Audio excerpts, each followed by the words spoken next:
अस्सलाम वालेकुम viewers, I am Hina Mahjabeen. I hope you all will be fine. आज मैं आपके साथ शेयर करने वाली हूँ STA 301 स्टैटिस्टिक्स एंड प्रोबेबिलिटी के क्विज़ नंबर 1 का सोल्यूशन, जो कि है फ़ेब 2022 3 फ़ेब का। बट क्विज़ शेयर करने से पहले अगर आप मेरे चैनल पर नहीं हैं दैन प्लीज़ मेरे चैनल को सब्सक्राइब कर दें और बेल आइकन को क्लिक करना मत भूलेगा, ताकि अपकमिंग लेक्चर्स और डिफरेंट असाइनमेंट क्विज़ेस के जो सोल्यूशंस हैं उनके नोटिफिकेशंस आप तक पहुंच जाए। लाइक भी कीजिएगा, शेयर भी कीजिएगा। ओके जी, let's start from question number 1। In a multiplication theorem P of A and B equals, यानी A इंटरसेक्शन B भी कह सकते हैं, equals when events are not independent. अगर आप सर्च करें तो मल्टीप्लिकेशन थ्योरम में P ऑफ A इंटरसेक्शन या P of A and B for dependent events, तो आपके पास जो आंसर आता है वो ये आता है P of A multiply P of B by A। आपके पास ये वाला आंसर आता है। ठीक है, इसका आंसर ये है, जब डिपेंडेंट होंगे इवेंट्स तो आप ये वाला फार्मूला यूज़ करेंगे, अगर इंडिपेंडेंट होते हैं तो आप ये वाला फार्मूला यूज़ करते हैं। नेक्स्ट क्वेश्चन देखें, question number 2। E of 4x plus 5 is equal to, ये तो हम फंक्शंस भी अगर मैथ्स में भी करते हैं तो आप जब E को अप्लाई करते हैं 4x पर, जो कांस्टेंट या कोफिशिएंट भी कहते हैं, 4 पहले आ जाएगा, E ऑफ x हो जाएगा, प्लस 5 आ जाएगा। ठीक है, अगर इसकी वैल्यू कांस्टेंट या इसकी x की वैल्यू 0 हो तो आपके पास 0 आ जाएगा, लेकिन अभी फ़िलहाल हमारे पास आंसर यही है। तो क्या है, कोफिशिएंट पहले आ जाएगा, E ऑफ x हो जाएगा और प्लस 5 आ जाएगा। ये आंसर है हमारा for E of x plus 5। Next question number 3 is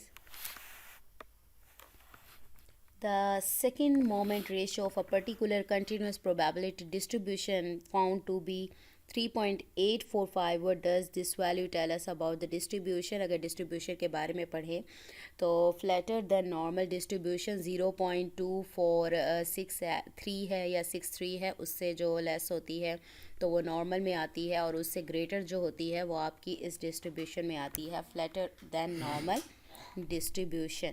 ठीक है, answer is this. Okay, next question number 4 is the conditional probability of the event A when event B has occurred is denoted by the P of A by B, probability of A by B.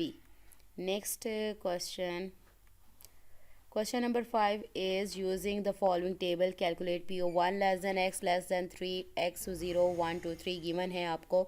अच्छा, मैंने इसकी example देखी थी तो उससे पता चलता है, देखिए x है आपकी वैल्यू 1 से ग्रेटर हो बट लेस देन 3 हो, यानी 1 से बड़ी और 3 से छोटी, तो हमारी 2 बनती है। 2 के नीचे क्या ऐड किया हुआ है, 3/8 है, तो द आंसर विल बी 3/8। ठीक है, 3/8 आ जाएगा। नेक्स्ट क्वेश्चन है, if we have F of X is equal to 4x 0 less than और equal to x less than और equal to 1, then F of X is a probability density function. वैसे continuous variable कहलाएगा, लेकिन x और function इसका क्या कहलाएगा, probability density function. Next question, okay, question number 7 is a bag contains 10 white balls and 2 orange and 3 black balls. what is the probability of black balls? black balls total आपके आ रहे 10 plus 2 क्या हो जाएगा, 12, 12 और 3 हो जाएगा 15, टोटल 15 हो जाएंगे, और ब्लैक बॉल्स हमारे पास थी 3, तो 3/15 आ गया हमारा answer, 3/15। Next question is the probability mass function P of x of a discrete random variable x is this. P of 0 given है 1, P of 2, P of 3 given है, P of 4 given है. what is the value of cumulative distribution function f of x at x is equal to 3? अच्छा, cumulative frequency कैसे find करते हैं, आपकी जो पहली फ्रीक्वेंसी होती है वो एज इट इज़ रहती है। ठीक है, जब दूसरी 1 पर आएंगे तो ये जो 1 की फ्रीक्वेंसी, ये इसकी ये 0.10 ऐड हो जाएगा 0.15 में, तो जो आंसर आएगा फिर उसको नेक्स्ट में ऐड कर लेंगे, फिर जो आंसर आएगा उसको इसमें ऐड कर लेंगे। अब इधर तक ऐड करने में आपके पास, क्योंकि उसने कहा था x इज़ इक्वल टू 3 हो, 3 तक ऐड करने के बाद जो आंसर आता है 0.75। अगेन बता रही हूँ, फर्स्ट कुमुलेटिव फ्रीक्वेंसी में क्या होता है डिस्ट्रीब्यूशन में, फर्स्ट वाली एज इट इज़ रहती है, जब इस स्टेप पर आते हैं तो प्रीवियस और इसको ऐड करते हैं, आंसर आ गया।